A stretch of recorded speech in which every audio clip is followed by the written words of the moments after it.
कहीं कोई जो इन्होंने एक माहौल बनाने की कोशिश की, एक इस तरीके का एक क्रिएट किया कि वो तो हम 400 पार 400 पार, उसके झांसे में भी कुछ आ गए ऐसा लगता है आपको अब नतीजे आने के बाद? नहीं, मुझे बिल्कुल ऐसा नहीं लगता। मुझे बिल्कुल ऐसा लगता है कि देखिए, अभी अभी चुनाव डिक्लेयर नहीं किए जा रहे हैं।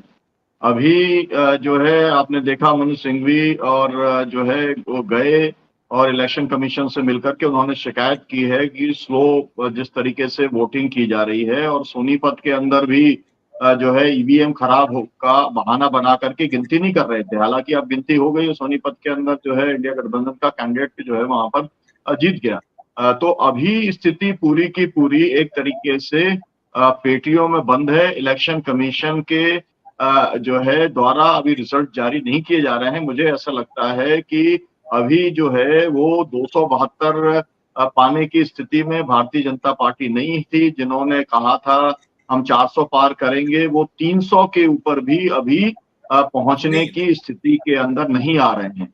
अब इसमें इंपॉर्टेंट बात है, एक तो मेरा कहना ये है कि कायदे से अभी जब खड़गे जी ने और जो है राहुल जी ने जब अभी प्रेस कॉन्फ्रेंस किया था, तो मुझे उम्मीद थी कि वो कुछ इसमें डिमांड करेंगे, लेकिन उन्होंने डिमांड नहीं किया। उन्होंने धन्यवाद दे दिया कि संविधान को बचाने के लिए गरीब लोग आगे आए, सब लोग आगे आए और नैतिक हार है। इसके आगे उन्होंने कुछ नहीं बोला। मुझे लगता है कि इस समय जो करने की जरूरत थी, इंडिया गठबंधन को सुप्रीम कोर्ट को अप्रोच करना चाहिए। सुप्रीम कोर्ट से जाकर के बताना चाहिए कि आज तक इतिहास में कभी ऐसा नहीं हुआ कि अभी जो है 7 बजने वाले हैं, लेकिन अभी तक मतलब मेजॉरिटी सीट्स को भी डिक्लेयर करने का काम नहीं किया। जहां पर बैंड बाजे बज रहे हैं, हमारे तमाम साथी जो है, हमारे कॉमरेड राजाराम है काराकाट से, वो जीत गए। हमारे जो है सुधाकर सिंह है वो बक्सर से जीत गए हैं। सुदामा प्रसाद जो है वो जीत गए हैं। मतलब तमाम सारे हमारे अमरा राम जी हैं वो जीत गए सीकर से। तमाम सारे लोग जीत गए, सबके बैंड बाजे बज रहे हैं, लेकिन इलेक्शन कमीशन जो है अभी तक जीत का सर्टिफिकेट भी जारी नहीं कर रहा, और उनको जो है वो वेबसाइट के ऊपर भी डालने के लिए वो तैयार नहीं है। मेरा कहना यह है कि सुप्रीम कोर्ट को अपने हाथ में मॉनिटरिंग लेनी चाहिए। चुनाव आयोग की मॉनिटरिंग खुद सुप्रीम कोर्ट को करना चाहिए।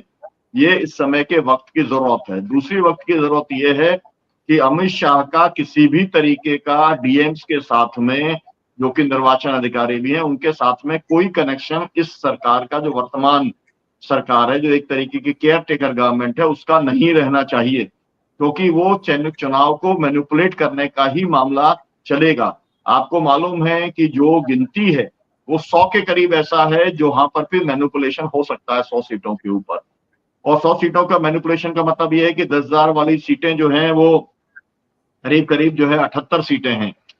जो 5,000 के डिफरेंस वाली है 40 सीटें हैं, 11 सीटें 1,000 वाली हैं, है ना। तो अभी मतलब मेरा कहना यह है कि अभी इलेक्शन को मैनिपुलेट करने का, मैंडेट को चुराने का पूरी पूरी संभावना है।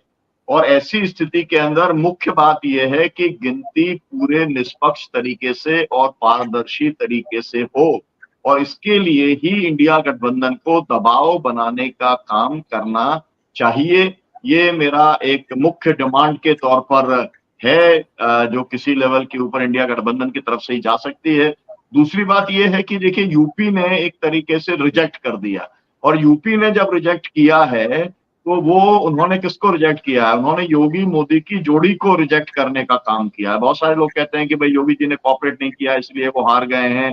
ऐसा नहीं है, लोगों ने बुलडोजर राज के खिलाफ में, है ना। सुधांशु यही कह रहे थे कि बुलडोजर संस्कृति नहीं चल पाई, ये चीज अभी जी जी जी, है ना। उसको पूरा का पूरा जो है लोगों ने रिजेक्ट करने का काम किया है। और ये भी हम लोगों को कहना चाहिए कि पीडीए का जो समीकरण बनाया था, जो कि एक व्यापक मंडल का एक पूरा सामाजिक समीकरण था, उसको समय से अखिलेश जी ने बनाया, उसको उसी के हिसाब से मैदान में उतारा। 11-11 कुर्मी कैंडिडेट अगर दे दिए, लिमिटेड यादव और मुस्लिम दिए, जो कि एमवाई का समीकरण माना जाता था, तो वो जो पीडीए का एक बड़ा एक्सपेरिमेंट था वो सफल हो गया।